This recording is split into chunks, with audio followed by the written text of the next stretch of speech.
Preserving the wild side of Tennessee is everybody's responsibility, and you can do your part right in your own backyard by landscaping with native shrubs and flowers. Mike Berkley from GRO-WILD Nurseries is here with us to help us get started. Now, Mike, what's so great about native plants? Well, they belong here. They've been here for thousands of years, and because they've been here for so long, they have adapted or evolved into a low-maintenance, chemical-free type of planting. And then also, they were great habitat and food sources, and so by using those in our own backyard, we are attracting the wildlife and the animals. Because of its geographic location, Tennessee is blessed by an abundance of plant life, with over 2,300 species of plants living here.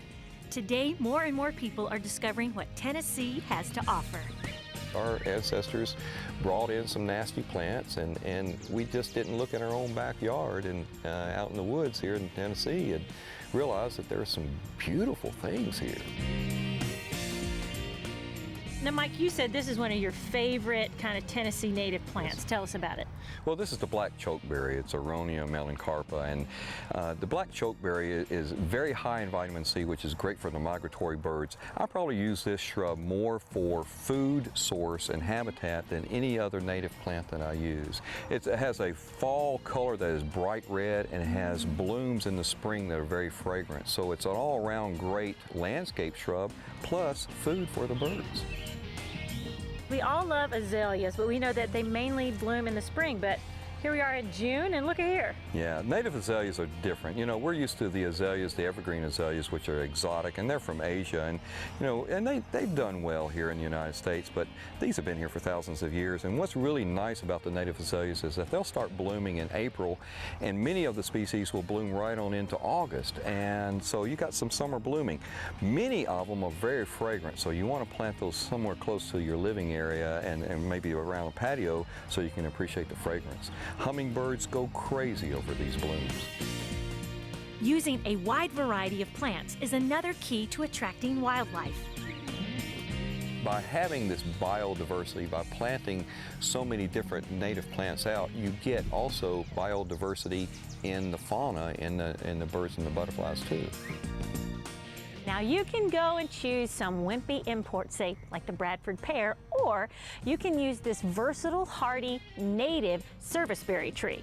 Now these trees weather the frost well, they give you great white blooms in the springtime, beautiful color in the fall, and some great tasting June berries.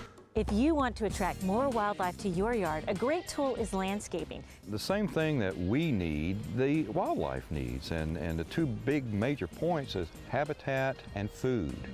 And with the food, you're talking about seed and berries. And a perfect example of that would be, of course, blueberries, things that we like, the birds love.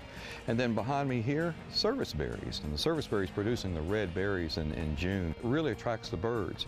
Both of these are edible landscaping that the birds would love. As far as the habitat goes, we have two layers. One layer being the low ground cover layer, which is the furry animals really like, chipmunks and some of your ground birds. The other layer is a higher layer, which would be roosting for the birds. You can create even more habitat by hanging a birdhouse or mulching with pine straw. Compared to bark mulches, pine straw is more of a habitat. They can actually burrow underneath the pine straw much more readily than they could the bark. Providing a water source is another key component to attracting wildlife, and make sure to give the animals enough space to make them feel at home by letting part of your yard grow wild.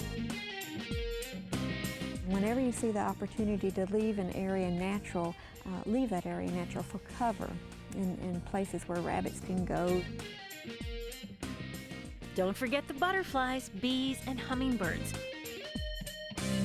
They'll love flowering plants like purple coneflower, phlox, oak leaf hydrangea, and St. John's wort. And whether you're choosing a plant for food, cover, or its natural beauty, you just can't go wrong by going native.